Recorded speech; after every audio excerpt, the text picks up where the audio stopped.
Hello, everyone. I believe we are live. Hello. It is so good to see you. Welcome to another episode of the live chat. I believe we're up and running. I believe we are good to go. It is good to see everyone again. We got a second chat in this week. That is right. We're on chat number 2. So we obviously had a very big week in gaming news. A lot of times when it's a slower week, we just do the one chat. But today, it's been a big one. So we've got chat number 2 for the week up.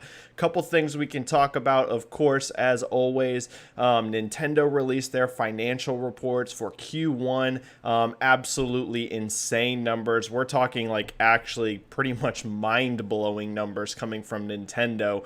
Hardware off of the charts, software off of the charts. Animal Crossing literally blowing minds with how many units it's selling. So yeah, tons we can talk about with Nintendo. It's truly staggering how well that they are doing with the Nintendo Switch.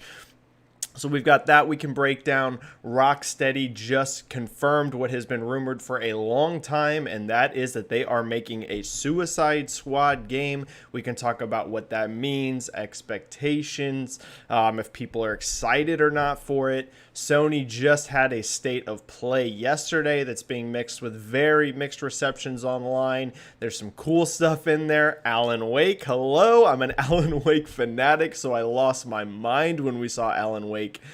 So yeah, they showed that, a whole bunch of indie content, but not a whole lot in regards to PlayStation 5 or AAA games, which I think some people were hoping to see.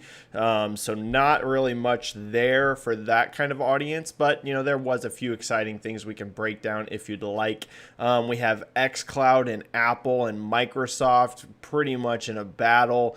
It seems Apple is going to block xCloud from coming to iOS devices. What does that mean? Is it pretty sketchy? I think it is, but we can break that down and so much more. So there's just a few of the topics off of the bat. Anyone that's never been part of the live chat before, the way this works, you drop your comments, you drop your questions down into chat, and I hit as many as possible. We'll go for about an hour today, a little bit longer, probably hour and 10 minutes. I got to go to work today, so we do have a hard cutoff time, but we'll get at least an hour of questions and chat in today. Few housekeeping notes. Thank you everyone who got the channel to 2,000 subscribers. That is right, the channel has passed 2K. Thank you so much to everyone who is a new subscriber to the channel, and thank you so much to everyone who's been here for a long time now. It means a lot to me to get over that 2,000 subscriber number, so thank you so much, everyone. And yeah, if you haven't subscribed before, make sure you hit that subscribe button, and make sure you hit that like as well to get the channel discovered with that YouTube algorithm. All right, everyone, I think we're good. I think we have all of our housekeeping notes off of the top done, and I believe we are good to go. So thanks everyone for showing up to the stream.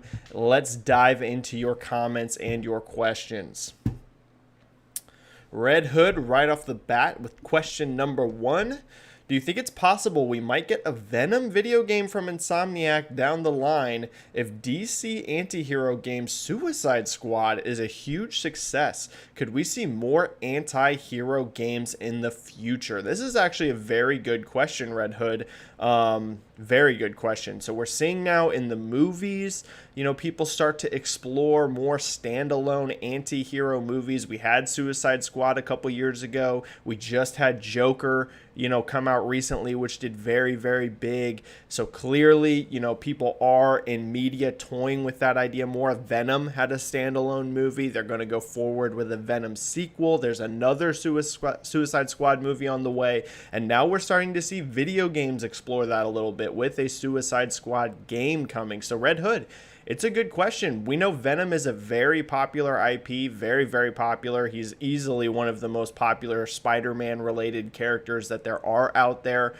Red Hood, I'd say it's possible. I think it kind of depends on what Insomniac's plans are with Venom in the Spider-Man sequel, because it does clearly seem, the game's been out for a while now, so I feel okay saying this. It's not big spoilers, but they do hint that Venom is going to be involved in some way, or symbiotes in Spider-Man 2, like the full-on sequel, not Miles Morales, but the next Spider-Man game. They definitely seem to hint at that. So Red Hood, I would say it just depends on what Insomniac's plans are with the character in the next Spider-Man game. That's clearly going to come first. Is he planned to be kind of a one-off villain in that game and then they're done with him? Or do they think that they're going to keep that character around and continue?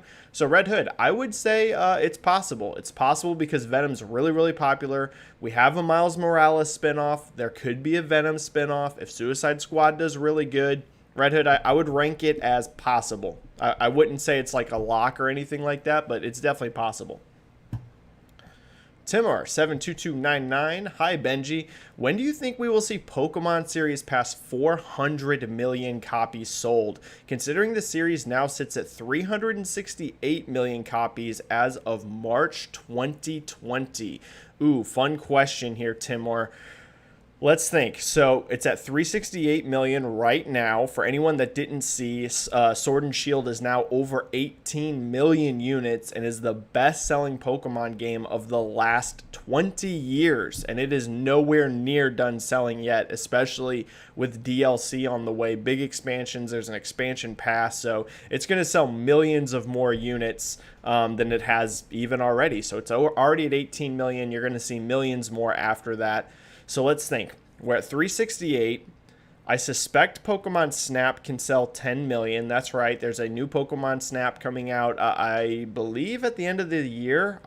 It's been so long since I've seen an update on that. I'd have to go back and look at. Maybe they didn't announce a release date. I'm honestly not sure. But either way, when Pokemon Snap comes out, I think that can sell at least 10 million if it's good. If it's junk, then no. And 10 million might sound like a lot, but considering how long it's been with the Pokemon Snap game, not around, I feel like hype is really high for it. The Pokemon IP in general is really strong right now. So I think 10 million is possible. We'll have to see how that game actually is. But let's just say it sells 10 million-ish. That would put us up to 378, so we're almost then at 380 million. We need about 20 million more. We know Sword and Shield is going to sell a couple million more. So Timur, I would say they'll be at 400 million the next mainline Pokemon games. So whenever that is, not counting Snap, obviously. Snap and just Sword and Shield alone won't get them there, I don't believe. It's going to get them closer, but they're not going to be there. So Timur, I would say the next mainline release, whenever that is, we don't really know what year that's going to be yet, but whatever the next gen is after Sword and Shield, I think that's whenever they'll hit 400 million. Tripix. Hi Benji, congrats on hitting your goal on YouTube. Thank you so much. Thank you so much. How are you and the family doing, sir? Doing good. The family's doing good. The beard is trimmed up. My beard was getting a little long, a little crazy. You can probably actually even see in the thumbnail to this. I just trimmed the beard up. I'm feeling good. The family's good. Everybody's good. Thank you, Tripix.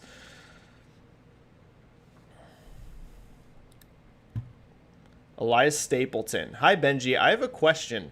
Uncharted 4 is one of the best-selling games in PlayStation history of exclusives. I think 15 million, and that game had quote-quote bad legs or good legs. Because when Uncharted 4 was released in May 2016, that game was number 1 in sales. Then in its second month, June dropped to number 15 position. Comparing it to The Last of Us 2 when that game dropped to 10. So let me see. You're comparing The Last of Us Part 2 and Uncharted. So your final question here is Uncharted 4 had bad legs, quote, quote, and sold 15 million. And The Last of Us 2 is having, quote, quote, bad legs. Can't imagine how much it will sell. Okay, yeah, so some people are kind of... so anyone that didn't see, we have the PSN July digital numbers out. They just came out. Sony releases how much games have sold on the PlayStation Network every single month. July just came out. So The Last of Us went down to number 5 in the US, and then it went down to number 10. Is that right? Number 10, I believe, in Europe. Let me double check really quick because I don't want to give you the wrong data here. But I believe... Let's see.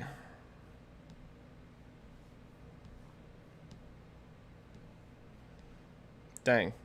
Here we go. Yeah, so number 10 in Europe, number 5 in the US, and number 10 in Europe. I'm seeing some people say that's like a really bad drop. It's not. Europe is a little steeper than I expected, to be honest. Down to number 10, I would say, isn't a great hold by any means. Number 5, though, in the US is pretty solid, especially for a game that sold over 4 million units in 3 days in its launch month. You know, whenever you're selling that much out of the gate, there's always the risk that you're going to be more front loaded. You know, you had a lot of people getting in right on day one for The Last of Us Part 2. So I think its US drop is just fine. Number 5, I wouldn't be worried about at all. I definitely wouldn't categorize that as bad legs. I wouldn't say it's like mind-blowingly spectacular either, but it's fine.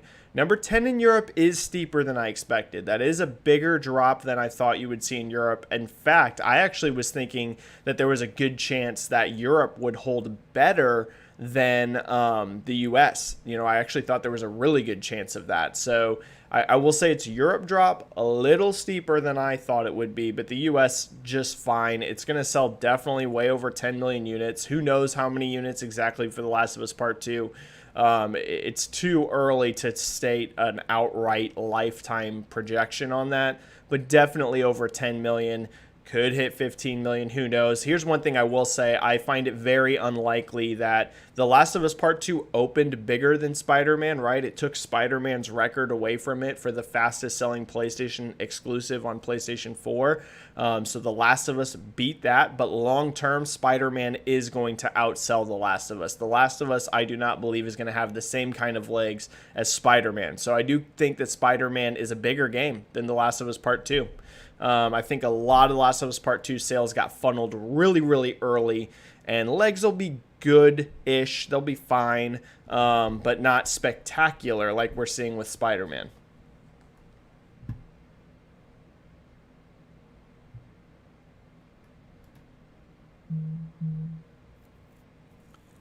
Dark Detective here. Hello, Dark. Good to see you in the chat. Thanks for jumping in, Dark. Nintendo is probably thinking, who needs a new release when Animal Crossing is selling 10 million plus copies per quarter? Yeah, I know, it's mind-blowing, right? So my Animal Crossing has already sold 22.4 million units since it came out in March, and that was as of the end of June. So that means in less than 4 months, it has already sold 22 million units. To put that into perspective, Animal Crossing has outsold in 3 months what Ghost of Tsushima, The Last of Us Part 2, and Final Fantasy Remake sold combined. That is right. We now know Final Fantasy VII Remake has sold 5 million units. Ghost of Tsushima sold 2.4 million units in 3 days. Let's be optimistic for it and say it did really good. Let's say it's at 4 million units in its first month. That gets you to 9 million, and The Last of Us Part 2 is not at 11 million plus. Actually, it would need to be in like 13 million plus range already to equal that. So Animal Crossing by itself has outsold Final Fantasy VII Remake, Ghost of Tsushima, and The Last of Us Part 2 combined. That is insanity.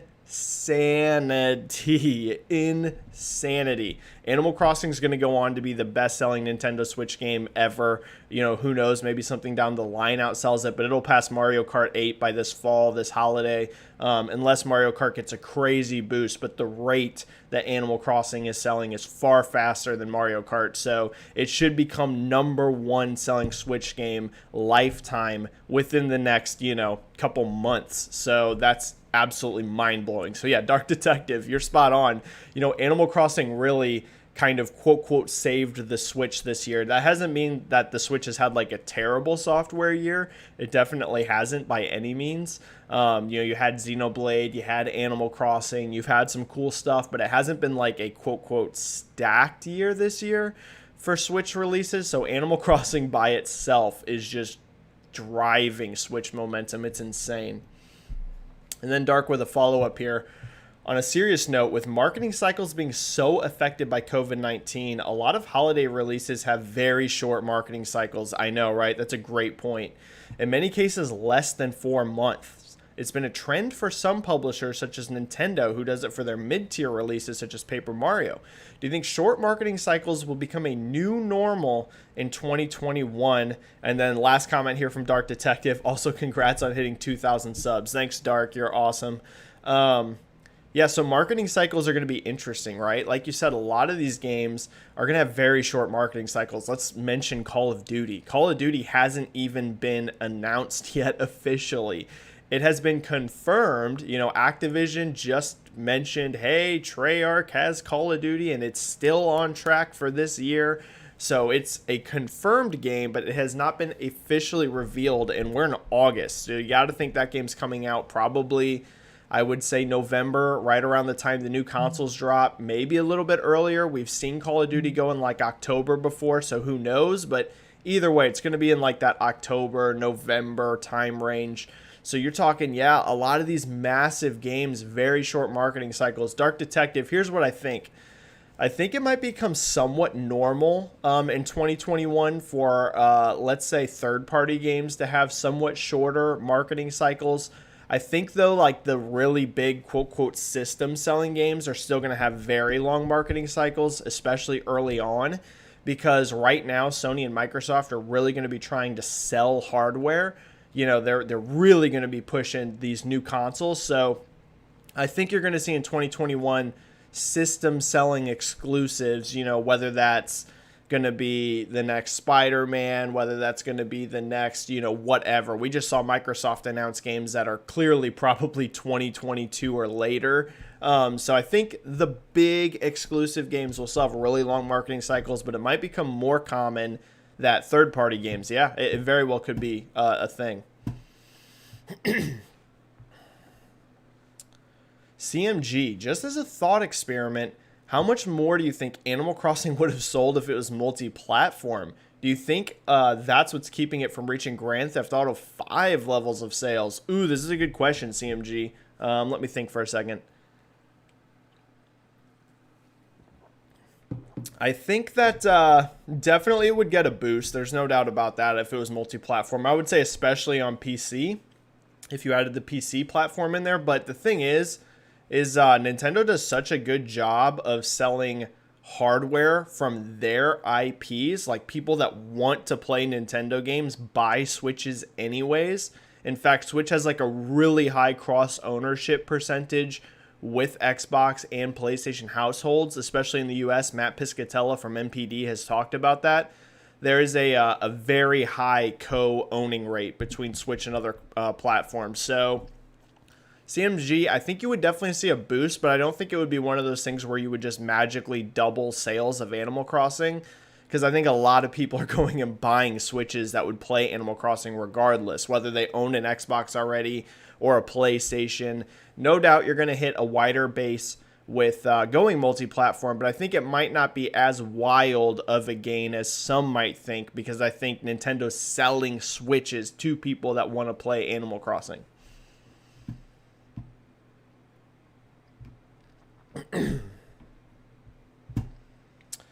And then Benji with a good point here saying, hi Benji, can I suggest that you only take 2 to 3 questions max by participant? I love the enthusiasm and participation, but some people are asking like 5 to 10 questions and some are never addressed. It's a great point, Benji.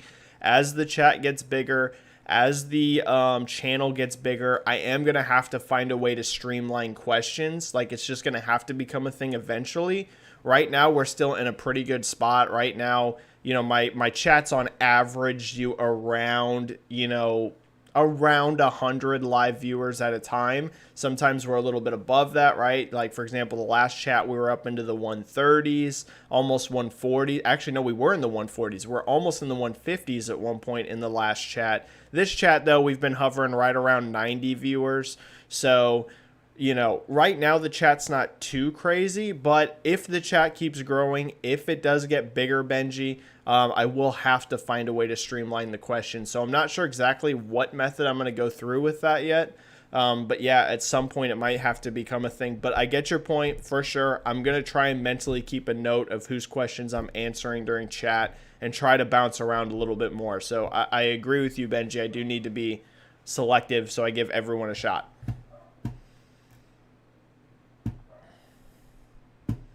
Split End 89. Alan Wake. Alan Wake. AWE stands for Alan Wake Expansion. Yes, Split End. As always, thank you for modding the chat. And also, yes, my hype for Alan Wake, mind-blowing. Anyone that knows me, I've talked about it here on YouTube a bunch. I've talked about it on Twitter a bunch. I'm an Alan Wake fanatic. It's one of my favorite games of all time. I love the Stephen King-esque, psychological thriller thing that they've got going on. There's not a lot of games with the atmosphere of Alan Wake. That's what I love about it. Some people don't really love the gameplay of Alan Wake, which I can, totally get.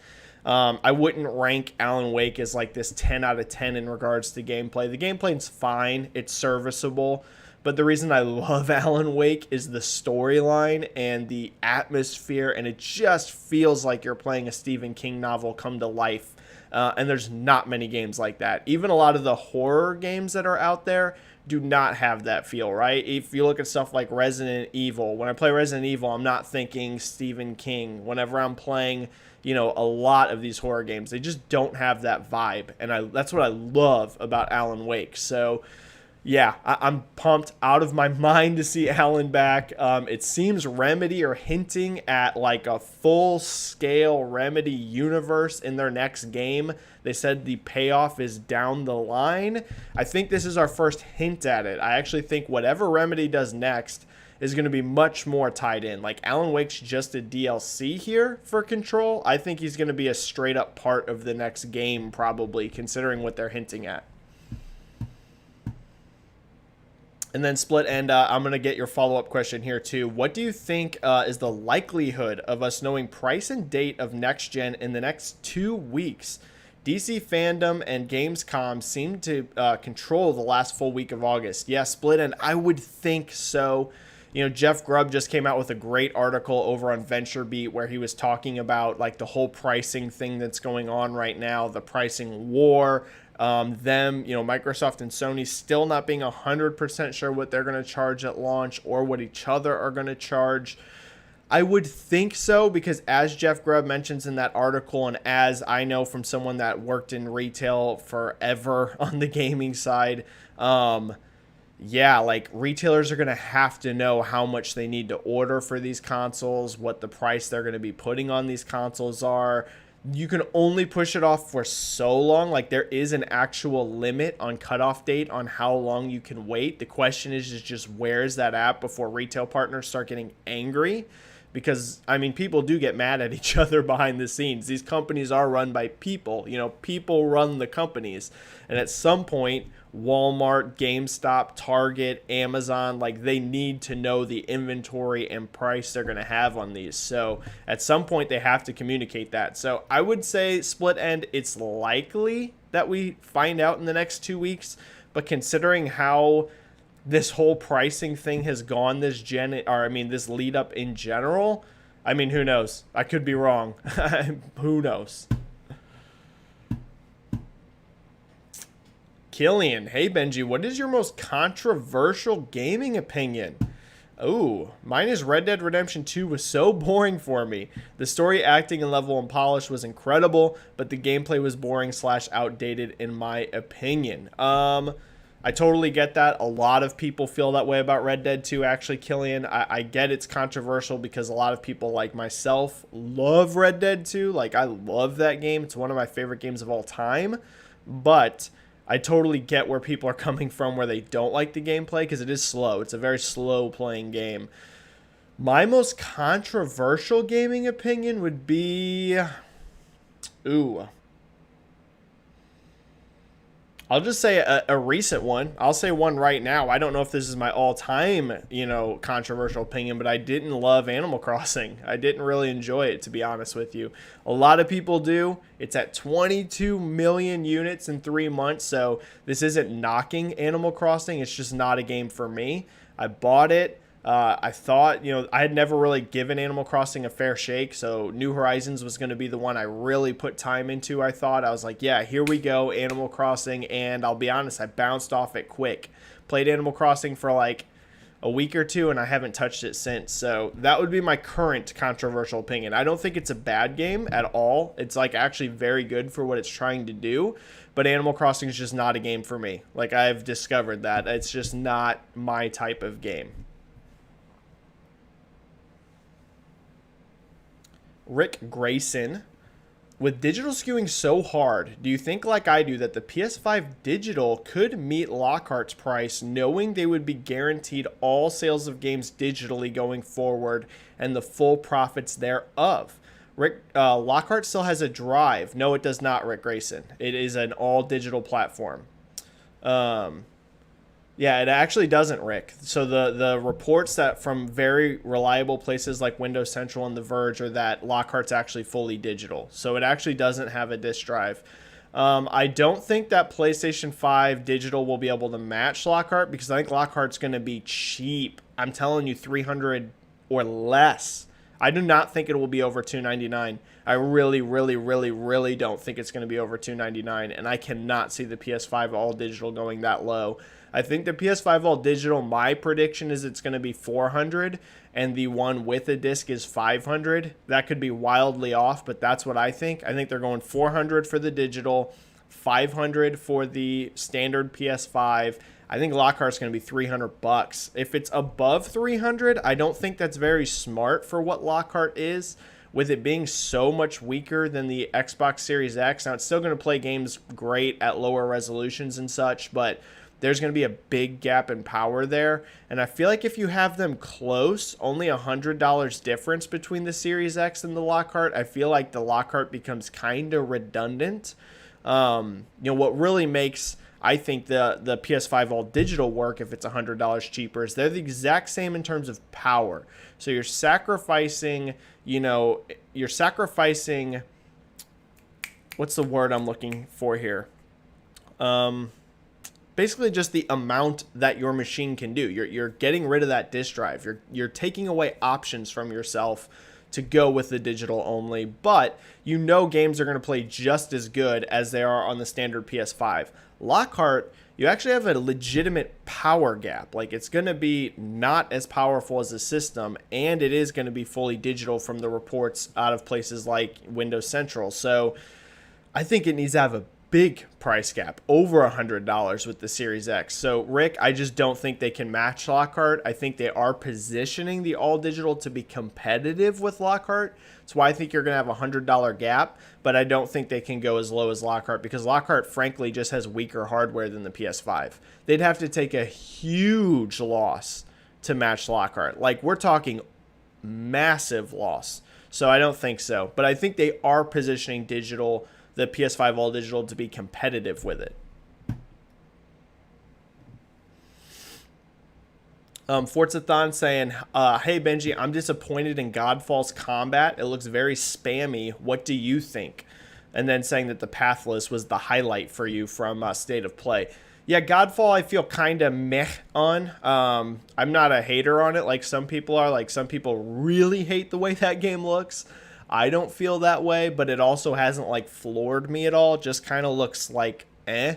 But what I will say is it's still doing pretty good metrics. Like, it was still the most watched game out of that State of Play presentation, at least last night. I haven't updated today views on it, but last night when I was looking, Godfall was the game that was getting the most views out of that State of Play. So, keep in mind, a lot of people like these service-based, games as a service. They get a knock on like Twitter and forums, but a ton of people play these games, like tons.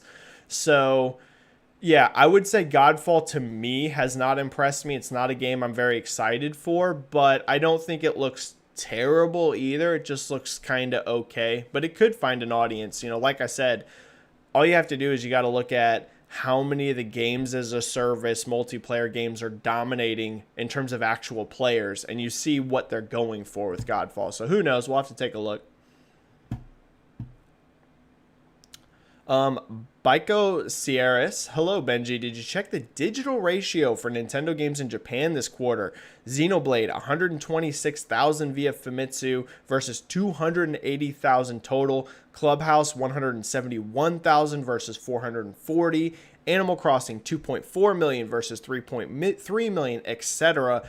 Insane digital for Japan. Yeah, Baiko Sierras, this is something that I think we're kind of seeing really pick up in Japan. For a long time, Japan has been a market that is really physical heavy, like really physical, really up until recently. So Baiko, I think that's something people really need to keep in mind moving forward with game sales in Japan. You know, right now we still get those Famitsu numbers. We still get to see what physical is looking like in sales in Japan. Now, you know, of course it's estimates. It's not exact units, but it's pretty reliable.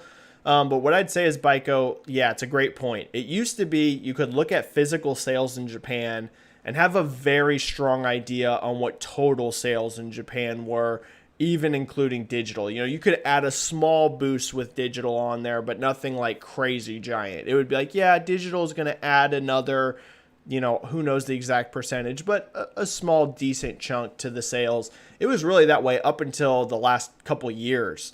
But now, yeah, Baiko, it's a great point. I think you're going to see digital becoming a much bigger deal in Japan. It's already a huge deal in the West, right? In Western markets, it's already gigantic digital splits. We're above 50% in the West, and we have been right on that range for a while now between, you know, the US and Europe. Like, digital being such a huge chunk has been the norm, but it hasn't been for Japan.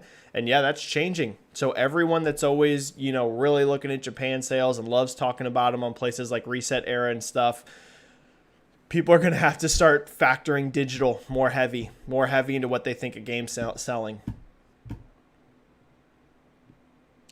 Killian asking if anyone's played the Avengers beta. I have not, Killian. I don't have that game pre-ordered, so I have not played Avengers beta at all. I'll probably not get a chance to play it until the open beta because I don't plan on pre-ordering Avengers. Probably not. I probably won't pre-order Avengers unless reviews come out early and it's like really strong reviews.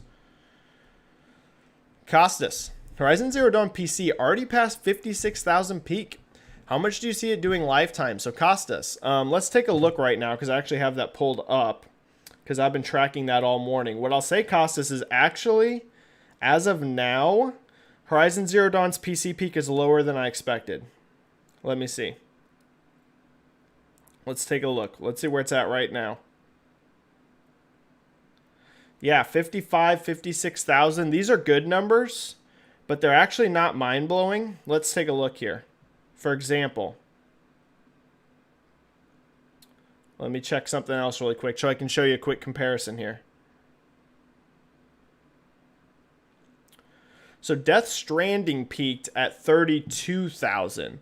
So it's above that. You know, you're 20K above, but I thought Horizon Zero Dawn would be like high. It's right now lower than Fall Guys peaked at, and that was with Fall Guys having crazy server issues. With how highly regarded Horizon Zero Dawn is, you know, it's considered this, I mean, it's one of my favorite games this entire generation, and it's my favorite new PlayStation IP this generation. I love Horizon Zero Dawn. I thought this could get closer to the 80,000s or even higher on concurrent users. I actually think that the news that's come out on that the PC port is not very good, is hurting it. If you look at its user reviews on Steam, they are also not very good. It has a mixed reception on Steam. Let's take a look right now. I had that pulled up as well. Let's see. It's still the #1 top seller, which is good. But yeah, so all reviews mixed, and 43% found it. Let me see. Yeah, 43%. It's not good. Like the user reviews on Horizon are not good. And it's not because the game's not good. It has a very bad PC port. If you look at the Digital Foundry video for it, it's not pretty. The PC port is not good. So I would say it's doing good. Like there's clearly a demand for PlayStation games on Steam. This isn't a terrible number by any means, but it is lower than I thought, and I think that's directly due to quality. Like directly. It's still #1 bestseller on Steam. It still has over 50,000 concurrent, which is good. I mean, it's a good number. It's not like it's terrible, but like let's also compare that to Resident Evil 3. Let's check this out. I know this is a lot of comparisons going on right now, but I think this is a big story. So that's why I'm doing it. And then we'll move on to the next question. This is going to be your last comparison here. But let's look at Resident Evil 3, a game that also was kind of mixed reception. That game did... Yeah, that game peaked at over 60,000. So it has peaked higher, at least as of now. Horizon could come up higher maybe once the US gets later in the day. It's definitely possible. But it's actually under Resident Evil 3's peak as well. And Resident Evil 3 wasn't received like hugely positively. So yeah, I mean, the Horizon PC performance is solid, but lower than I expected, and I think it's directly due to quality. I think if this came out and the Digital Foundry review was like, wow, this PC port is amazing, it's incredible, it's everything you were hoping for, I think you would see that number a lot higher. I think it's strictly because the port's not very good, but it's still a good number, it's just not mind-blowing.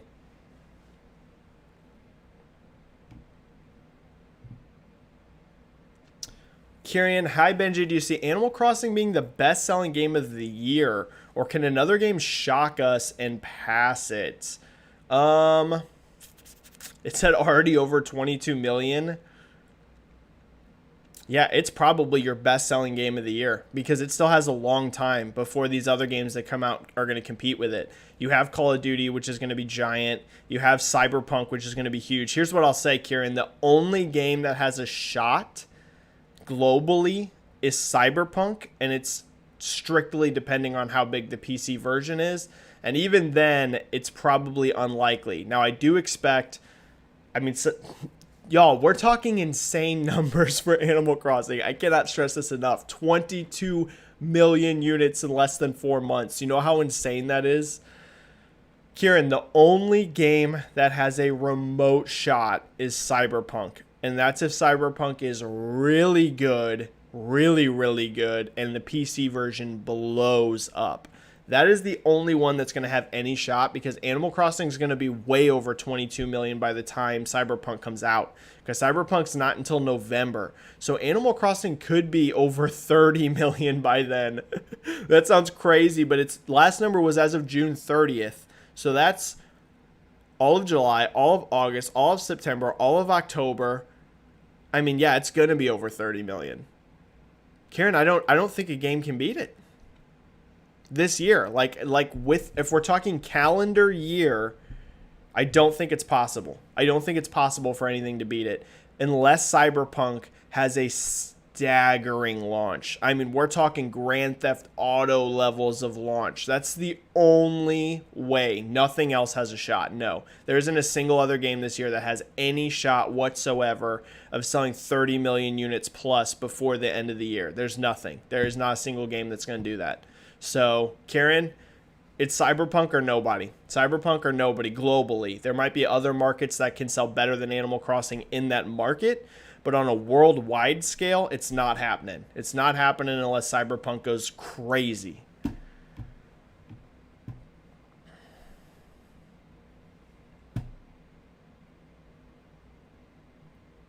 All right, here we go with Pierre. Let's get some...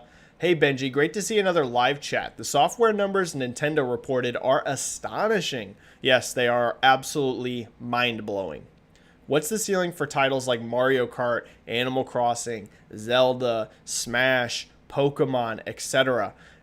First, let's do software, and then I'm going to do the second part of your question. So I'm going to give you the software updates for anyone that doesn't know them. I already have that pulled up. So here's what we're looking at for Nintendo's software for first-party games. This is insane. Mario Kart 8 Deluxe is at 26.7 million. That's going to be over 30 million here very soon. Animal Crossing is at 22.4 million. It just did 10 million in a quarter. You have to expect it is going to slow down somewhat, but then it's going to go huge during the holidays again. So Animal Crossing is going to be over 30 million for sure before the year ends. Smash Ultimate's basically, it's at 20 million now. It was at 19.99 million, and that was as of the June 30th. So it's over 20 million now. Here on August 7th, Smash is over 20 million. So that's going to be millions more this holiday. I could see Smash getting pretty close to 30 million eventually. Maybe not to that number, but I think over 25 million for Smash for sure. Breath of the Wild's at 18.6 million. That's going to go over 20 million. Sword and Shield's going to go over 20 million. It's at 18.2. Odyssey's at 18.6. That's going to be over 20. So yeah, that's just some quick thoughts, Pierre, but you're looking at least two 30 million unit selling games. At least. You're looking at minimum, Mario Kart 8 Deluxe and Animal Crossing are going to be over 30 million units. That's boom. That's mind-blowing. 30 million units. And again, the ceiling's higher than that. They're already going to be close to that here soon. And then you're looking at, how many over 20 million unit sellers is that going to be? That's going to be 1, 2, 3, 4 more games selling over 20 million units. A lot of those are probably going to get close to 25 million plus. So yeah, it's crazy, Pierre. We're talking absolutely mind-blowing numbers. Absolutely mind-blowing. And then the follow-up here on Pierre. Nintendo's forecast seems conservative now. I agree. 5.7 million hardware this quarter on a 19 million forecast and 50 million plus software on a 140 million forecast. Thanks for the answers. Yeah, they're both very conservative. Nintendo is only staying conservative right now because they had that infamous huge miss year where they massively overpredicted Switch twice, actually. They first of all way overpredicted it on a shipment. Then they revised their forecast and they missed that number as well. So I think that's made Nintendo in general, after that year, it's made them very, very conservative when they talk hardware because they don't ever want to be in a position like that again. So Pierre, I agree. They're very conservative. They're going to crush 19 million. I think they're going to be up into the 22, 23 millions. Like they're going to be like way over that. Not like squeakily, barely over that, getting to 20 million. I think they're going to be 23, 24 million range. So yeah, it's going to be giant. This holiday will be enormous, especially if they time a price cut. Forzathon saying that's Bizarro on the poster of Suicide Squad. So excited. It could be. So anyone that's seen the Suicide Squad poster, which everyone should have now because it's on my thumbnail that's in here. Yeah, the eyes are glowing. There's something going on there with Superman. Could be Bizarro. I don't know if that's confirmed, but it also could be, red kryptonite or something else that Superman's kind of possessed and going evil. So something's going on there. Whether that's Bizarro or something. Superman's clearly a key villain in the Suicide Squad game. So that's exciting. I wasn't sure what to think about Suicide Squad, to be honest. When it was first rumored it was Rocksteady.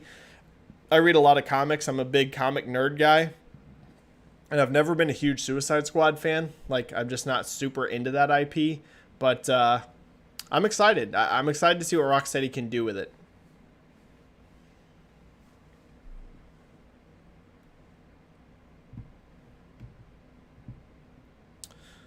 All right, I'm going to scroll down a little bit. I'm going to pull some from the bottom.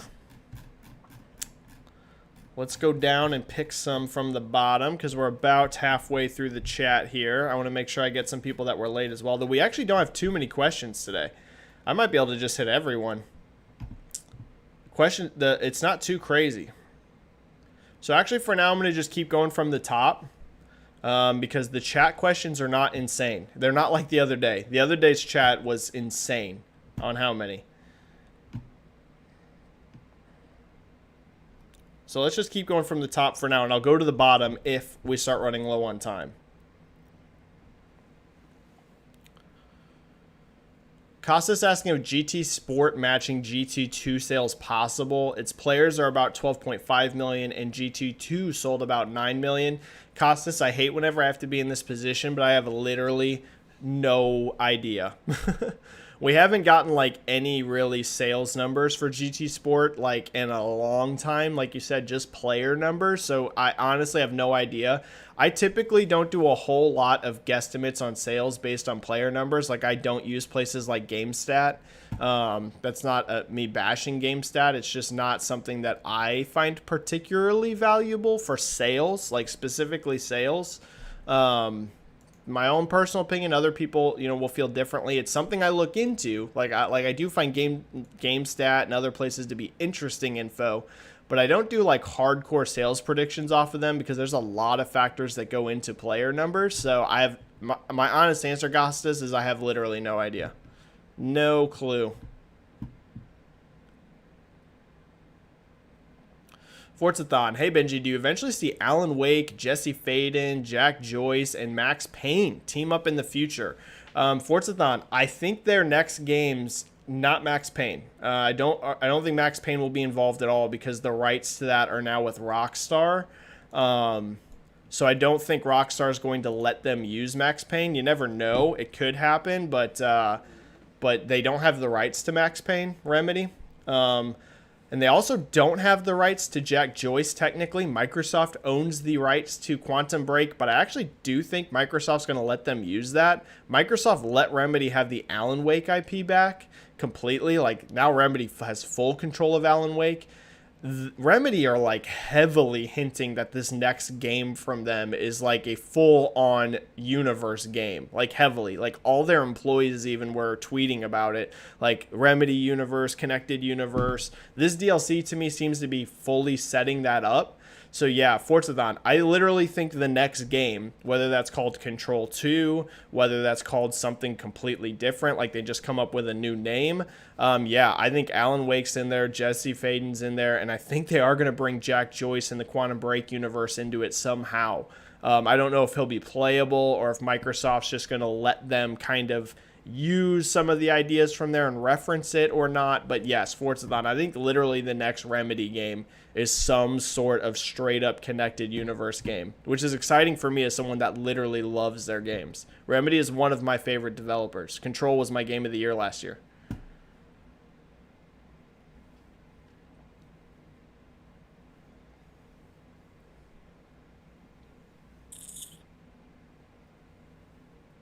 Isma0612, is Animal Crossing on track to outsell Red Dead Redemption 2 and become the best-selling new console game of the generation? Yes, I do think it's going to pass Red Dead 2, because let's see.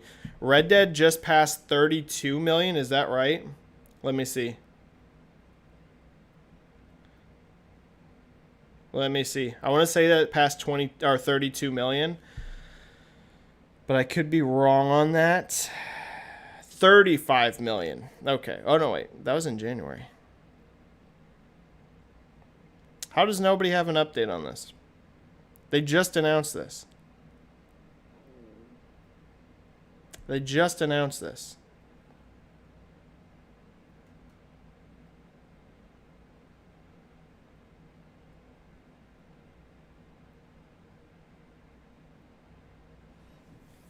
Sorry this is taking me a second. I cannot literally find someone who ran the story. I should have had this already pulled up. I didn't know this was going to be a question that was asked. Jesus. Does anyone know off the top of their head? I literally can't find an article that will link this. I'm going to scroll to the bottom.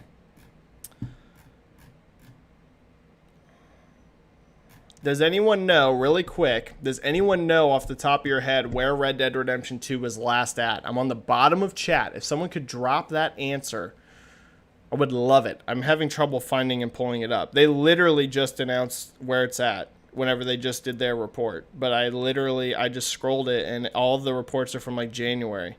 Like on Google, it's not bringing up a recent one. 31. Thank you, Pierre. 31 million units. Thank you so much, Pierre. So 31 million units for Red Dead. 32. Okay, thanks. That's what I thought. I thought it was at like 32 million units. So thank you, Biothune. Thank you, Costas. Thank you, Red Dead. Thank you, Pierre, Shiva. Everyone that's dropping the 32 million. Thank you. So yeah, 32 million units. Animal Crossing is at 22 million units. It's going to be over 30 million units by the end of the year. So yes, to answer your question, yes. Animal Crossing is on pace, I believe, to pass Red Dead. The question with Animal Crossing is going to be when it slows down. That's going to be the question. The question is going to be, when does Animal Crossing slow down? Because its opening first 2 quarters are absolutely insane. Like insane. So you do have to think it will slow down at some point. I don't expect 10 million every single quarter. I really don't expect that. But it is going to pass 30 million before the end of the year. I'm sure of that. So Yeah, I think so. I think it's going to pass Red Dead, yeah. Forzathon here with a super chat. Thank you so much, Forzathon, saying can't have no super chats. Thank you so much, Forzathon. Thank you so much for the super chat. Really appreciate it. What's your take on Apple versus xCloud? Yes, this is interesting. Kind of ironic considering Apple officially sells Xbox controllers for Apple Arcade. Yeah, Forzathon, this is really not cool of Apple at all. It's actually, to be honest, really sketchy. If I was an iOS user, which I'm not, I'm on Android. But if I was an iPhone user and I liked Xbox, I would be pretty darn heated at Apple over this because clearly Apple is intentionally blocking xCloud. What they're doing, for anyone that missed the news, is they're basically saying, oh, in order for xCloud to come to iOS, we would require Microsoft to get basically like go through their terms of service and have every single game get reviewed by Apple to get approved to then be through the service. To put into perspective what that means, like Netflix, it would be like Netflix having to have every single movie get approved through Apple. Which does not happen. It would have to have Hulu have every single TV show go through. Like, it's ridiculous. They do not do this for any other streaming service. None. Literally, it's not a thing. The games aren't technically on the Apple Store, so they're not getting reviewed to get put onto the store. They're going through the xCloud app.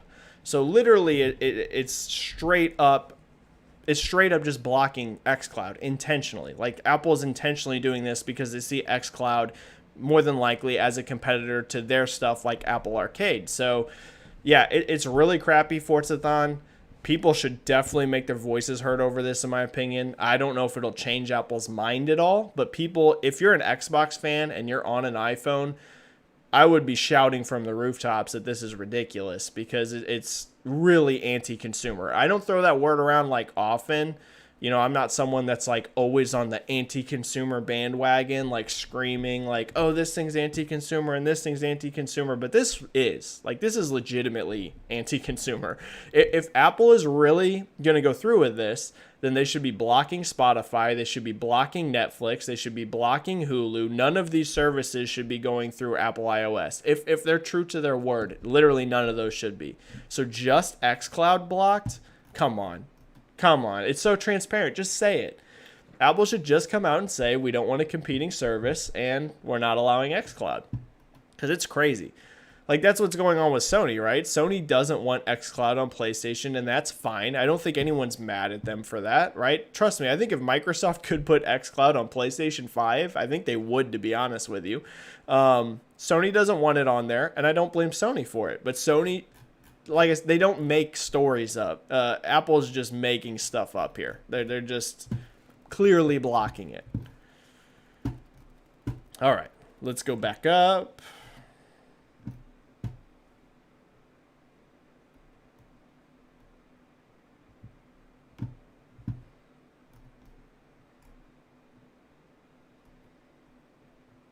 JCat, what's up? Hello, good to see you, JCat. Always in the chat.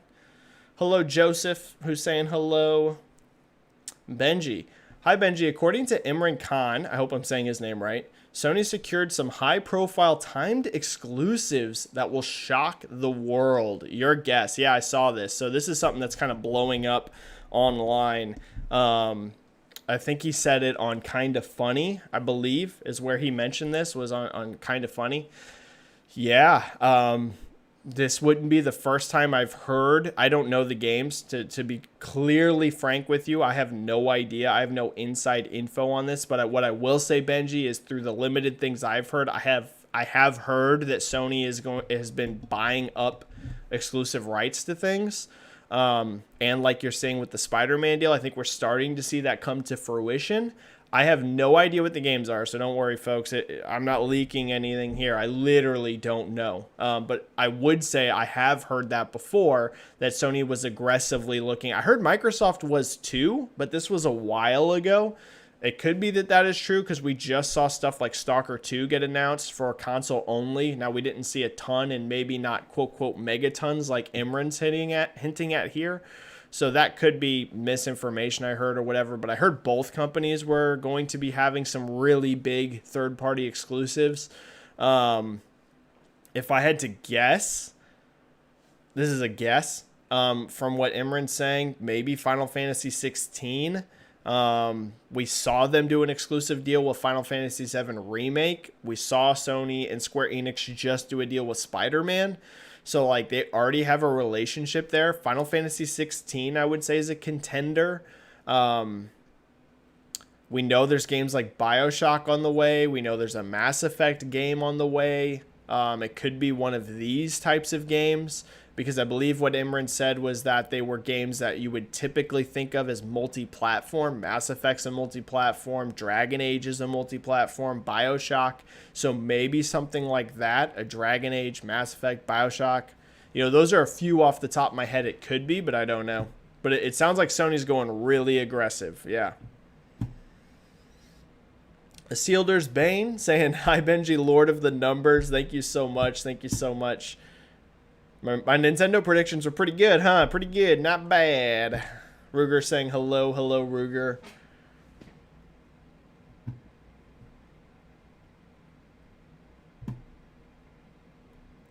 And then Ruger saying, one thing to keep in mind with Final Fantasy VII shipments compared to Kingdom Hearts 3 and Final Fantasy 15 is that it's probably harder to fill up retail with excessive physical copies during the lockdown. Yeah, I see some people disappointed with Final Fantasy VII at 5 million. I don't think it's a bad number at all. I think it's pretty good. It came out in April and it's only on one platform. I think it's pretty good. Yeah, I think it's pretty good. 5 million is not bad at all, especially for a JRPG. So you got to think it did that in what? So you had most of April because it was April 10th. Then you had May, June, July. I mean, it did it in less than 5 months. So I think 5 million is pretty good. It started off with 3.5 million. So it's done an additional, what would that be? 4.5. It's only an additional 1.5 since then. So legs are not great. But it's a JRPG. Legs for JRPGs in general are pretty bad. So I think 5 million is good. I wouldn't say it's mind-blowing, but it's good. And yes, you do raise a very good point about physical copies. You can't have really too many excess physical copies out there. So it's good. It's a good number. It's not like, oh my goodness, my mind is blown at 5 million, but it's good. Kieran asking if the Mario collection is real. Am I interested in revisiting old Mario games this holiday? Yes, Kieran, because some of them I've never played. So if Sunshine's in there, I've never played Sunshine. If the Mario Galaxy 2 is in there, I've never played Mario Galaxy 2. So Kieran, yes, I'm definitely interested in it if it's real, because I have not played some of the 3D Mario games.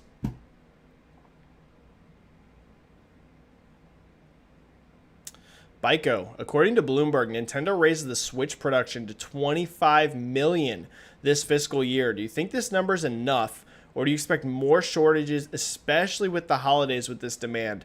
Byko, I think 25 mil is probably okay. I think 25 million is probably okay. I wouldn't expect insane shortages at 25 million by the end of the year, unless they're timing a price drop at the end of this year. Keep in mind, Switch still hasn't had a price drop. It's still $299 in the US. You know, it's done amazing this year, and that's with shortages, but I think 25 million, if they go over 25 million, my goodness, whoo, what a year. So it's hard to know without the holidays right now, but if I was to guess, Byko, I think they'll be okay at 25 million. I think they'll be all right. Remember, their original forecast was 19 million, as we mentioned, for sell-through. So, you know, 25 million. You're talking 6 million higher. Their original forecast was 19. Actually, I think that was shipped 19 million. Adding another 6 million on top of that. I mean, if they go through that, whoo, crazy. So, yeah, I think they'll be okay. We got 2 super chats. Thank you so much. 2 super chats in here dropping. Timur, first of all, with the first super chat. Thank you so much, Timur. If Valve and ZeniMax go public someday, ooh, this is interesting. How much do you think each is going to be valued at? Ooh, this is interesting. Last valuation for each was $2.5 billion. Valve in 2012. Oh man, and think about how much higher that is now. Ooh, think about how much higher that is. And ZeniMax in 2016. Ooh, this is tough. Timur, this is a really good question and really hard. I mean, Valve would be high. Valve would be enormous because you have to factor in Steam. I mean, which is essentially the go-to marketplace for PC. We know that Epic is at 17 billion, right? Isn't that the new number? Let me check.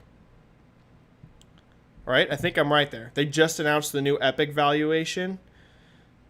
I think it was $17 billion. Yeah, 17.3 billion. So Epic is worth apparently 17.3 billion in valuation. That we have the Epic Game Store, which is not as big as Steam. It's big, but it's no Steam.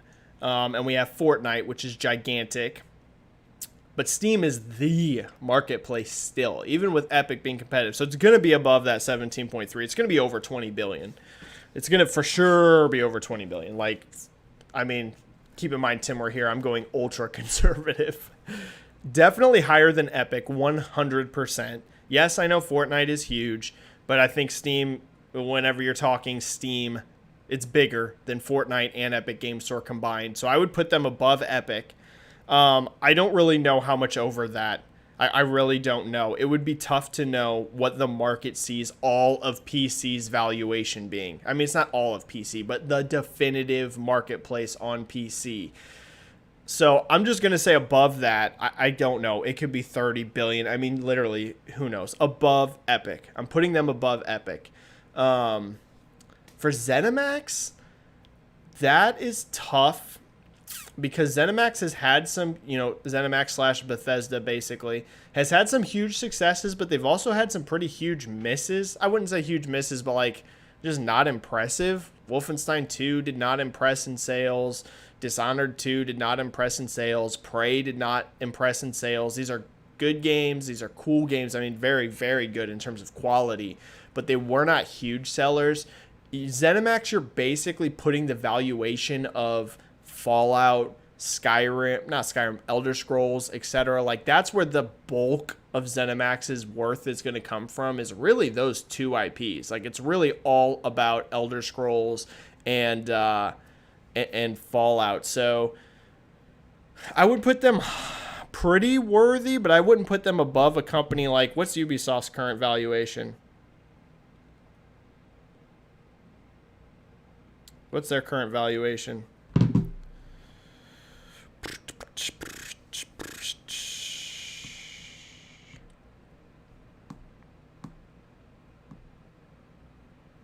You have their valuation, Timur? I don't know exactly what Ubisoft's worth right now. I would not put ZeniMax above Ubisoft, though. I would not put them above that. So whatever Ubisoft's at, I would definitely put them lower than that. So that's my thoughts there, Timur. Long answer, I know, but that was a really interesting question.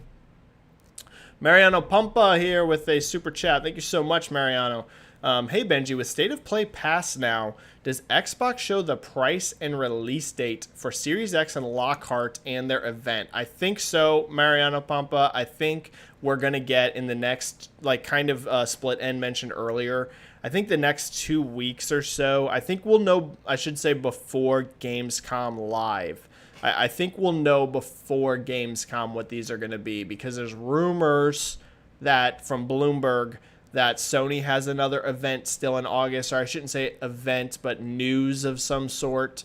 Microsoft has basically confirmed, Phil Spencer himself confirmed recently, that there is something here coming in August, which as we all know, is Lockhart. We don't know if that's an event. We don't know if that's going to be just like kind of a blog post and like a couple videos released alongside of it.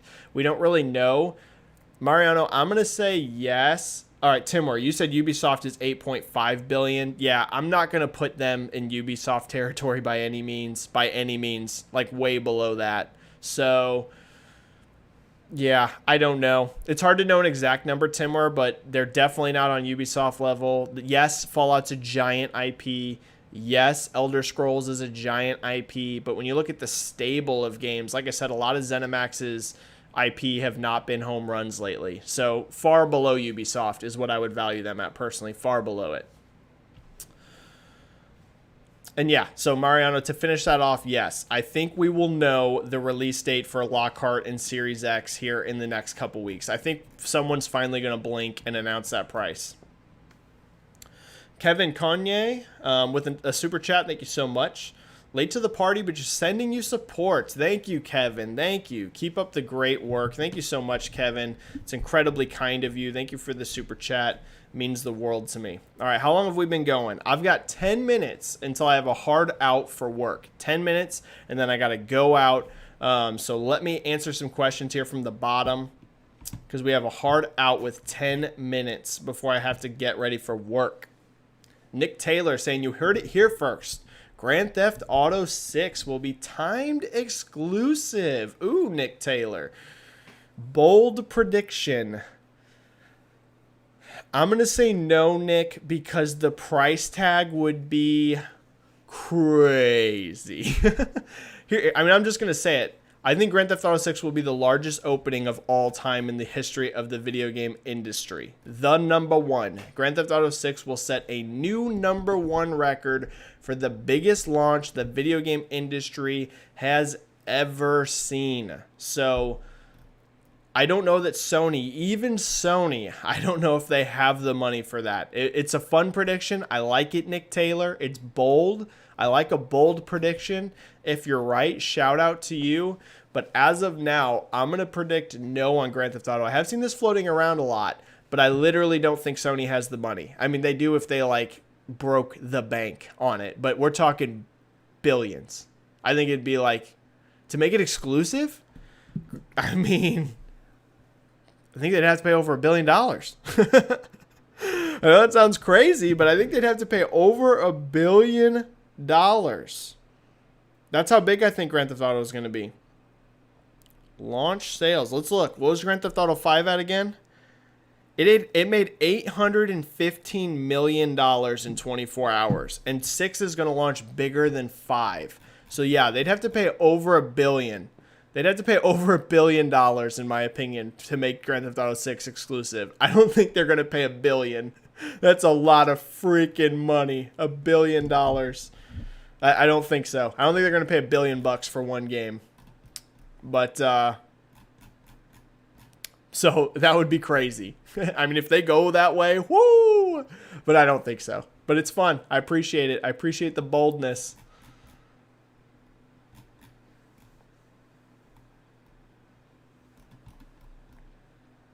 All right. This is a great point here from Z-Star, and I agree. I think Animal Crossing's success shows that Nintendo has tapped into a market other publishers aren't. You are spot on. A big percentage of players are female. You are 100% correct. It's a smart way to increase the Switch install base. This is 100% true. And Z-Star, I don't want to ever generalize, because people of all backgrounds, all ethnicities, all religions, all orientations, all have... It's never good to pigeonhole people into exact, like, oh, you know, this type of person only likes this type of game, or this type of person only likes this type of game. But Z-Star, I think it's definitely true that the gaming industry does not do a good enough job of catering to non-men. Like, I just don't think they do. Like, women and female, I don't think they do near enough of tapping into that market. Nowhere near. A lot of games, and again, women can like the exact same type of games men can. It's, I think it's sexist to say like, oh, a woman can't like Call of Duty and stuff. Like you see people say this kind of crazy stuff. That's definitely not true, right? It goes across everything, but there is a fact that yes, when you look at the percentage, for example, of women that play Animal Crossing, it's a huge percentage. It's much more heavy than other types of games. So I agree, Z-Star. It's a huge missed opportunity for publishers that are not hitting those demographics. And you're spot on. You're absolutely spot on. I agree, Z-Star. The gaming industry needs to do better at having a more variety of games. So many AAA games are very similar. They are. And I love them. I'm the kind of guy...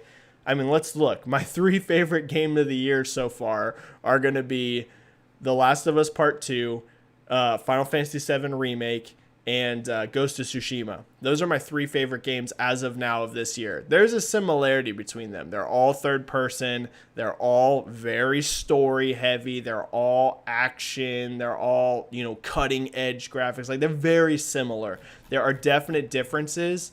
But, the gaming industry needs to do a better job of having a lot more variety. And, yeah, you're spot on. Nintendo is really tapping into markets that other publishers are not.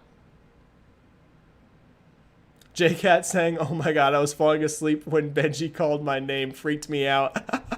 Sorry, JCat. Sorry, I did not mean to freak you out, JCat. My apologies. Thanks for being in the chat, even when you're falling asleep.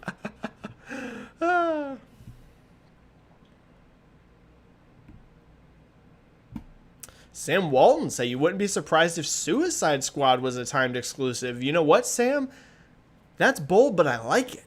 I like it. I like that idea. I like that idea, Sam. I think you're not crazy off base on that. It's possible. We know that Sony has had a close relationship with Rocksteady in the past. They had exclusive content on basically all of the Batman games, whether it was timed or not. They had like exclusive Joker challenges and stuff. We had Batman Arkham VR, which was exclusive for the PlayStation VR for a while, eventually came to PC, but we know they had a close relationship. So, Sam, that's a bold prediction, but not crazy. It's not a crazy prediction, Sam Walton. You could be on to something there. We know Rocksteady and Sony have had a close relationship, so it's not possible.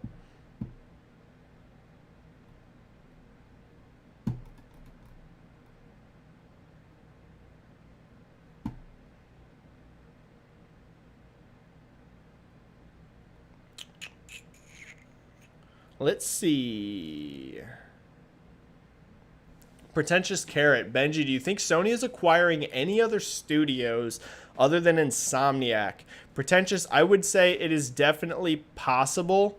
Not a lock, but I would think that they're still probably going to pick up somebody else. It seems that the race to buy studios has slowed down a little bit. If you notice, Microsoft hasn't announced any major acquisitions in a little while either. I think right now everyone's really focused on getting games up and running and ready to go for next gen, especially launch. So Pretentious, I would never rule out an acquisition other than Insomniac. I'm sure Sony's looking. These companies are always looking and keeping an eye out. But I don't think there's one like impending any moment. Sony's about to announce an acquisition other than Insomniac. Really, that was Sony capitalizing off of Spider-Man. Like, really, they wanted to lock that down. I don't know how long those conversations were going. Who knows? The conversations could have been going on for even before Spider-Man. We really don't know the exact length of that contract, but I really think that solidified it, where they saw how big Spider-Man was. They did not want to risk Insomniac, who's extremely talented, going somewhere else. And I really think that Spider-Man locked that deal in. So I would say, if you see another, developer, like let's say Bluepoint, I know that's one people theorize a lot. What if the Demon's Souls remake is giant? Let's say it's crazy. Let's say it's selling up to the best of any Souls game ever. You might see Sony swoop in and lock that down as well. I think they're kind of, waiting on that. We got a super chat drop in here right towards the end.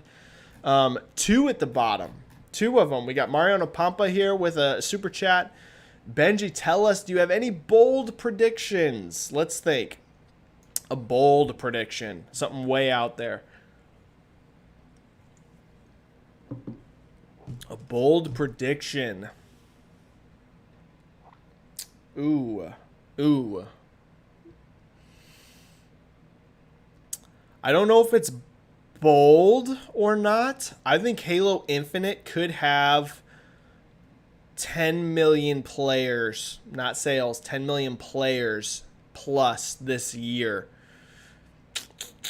I don't know if people consider that super bold or not, but I think with it going free to play, keep in mind I'm saying this year, not lifetime. That game comes out in November, so I'm saying by the end of December, I think 10 plus million players for Halo Infinite. That's going to be my bold prediction. With it going free to play on multiplayer, with it being on PC, with it being on Steam, with it being on Series X, next gen, with it being on current gen, I'm going to predict 10 million plus before the year ends for Halo Infinite. I think it's going to be huge in player numbers. Yeah. Yep. And then Benji with the super chat here right at the bottom. Love your work, positivity, and enthusiasm. Thank you, Benji. Thank you so much. Why Nintendo is not buying a studio? It's a fun question. With all their success, and thank you, Benji, for always being in these chats. You're one of the most supportive people of me. Thank you, Benji. They aren't having great numbers with first-party titles. Shouldn't they double down? Benji, it's a great question. Here's what I'll say. Nintendo makes very different games than many developers. Like, people always talk about like that Nintendo feel, and there's not, like, I just look at them and I'm like, man, that makes sense for Nintendo. I would have said Rare, which is ironic, right? If you look at the kind of games Rare's making, if you look at something like Everwild and like Sea of Thieves, like, yes, that's they're like online service games, which isn't necessarily Nintendo's wheelhouse, but I look at something like Sea of Thieves and I look at something like Everwild and I think, wow, this would, like, I think do really well on Nintendo platforms. But there's not a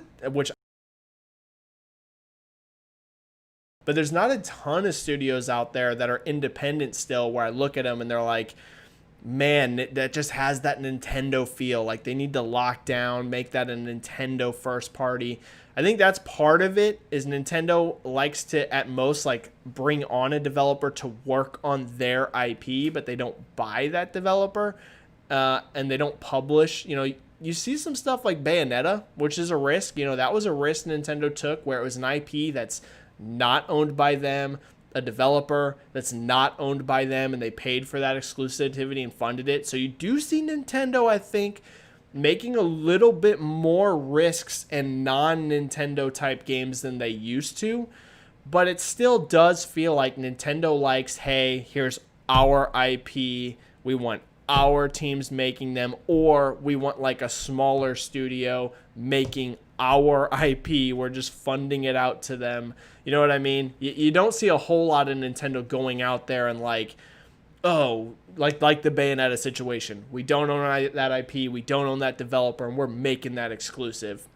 There's been a little bit more of it. We saw it with Marvel Ultimate Alliance. We saw it with Octopath Traveler. We saw it, which is now on PC. But you are seeing them move that way a little bit now, Benji. So that could be something that changes in the future. But Nintendo historically isn't like as much like a Microsoft and a Sony, where they're like really paying big dollars to third parties and really locking up exclusives all over the place from people. Like, that hasn't been Nintendo's tradition, at least I should say, like, over the last couple gens. So I think all of that plays a factor in it. It's just not really their business model, but it could change. That could change. All right, everyone, I have to call the chat there. I have to call it there. I'm so sorry that we can't go longer, but I have to go to work. So we had a hard cutout today on time. Thanks so much, everyone who joined the chat. We're going to wrap it up. If you're new, if you haven't subscribed to the channel, make sure you subscribe. We do these chats once to twice a week. Thank you so much, everyone who got us to over 2,000 subscribers. It means the world to me. So thank you so much. Hit that subscribe button. Hit like if you enjoy doing the chats. That way more people can discover these chats. YouTube funnels all those likes and actually dislikes into an algorithm and pumps it out there to help videos get discovered for creators like me that aren't like super huge out there. So thanks so much, everyone. Thanks for the questions. Thanks for the super chats. And I will see you either in the next YouTube video, which will be next week. We're not going to do another one this week. Or I will see you on Twitter if you follow me on Twitter. Thanks so much, everyone, and I will see you next time. Thanks for another amazing stream. Stay safe, play some games, and I will check you. I will catch you soon. Thanks, everyone. Bye.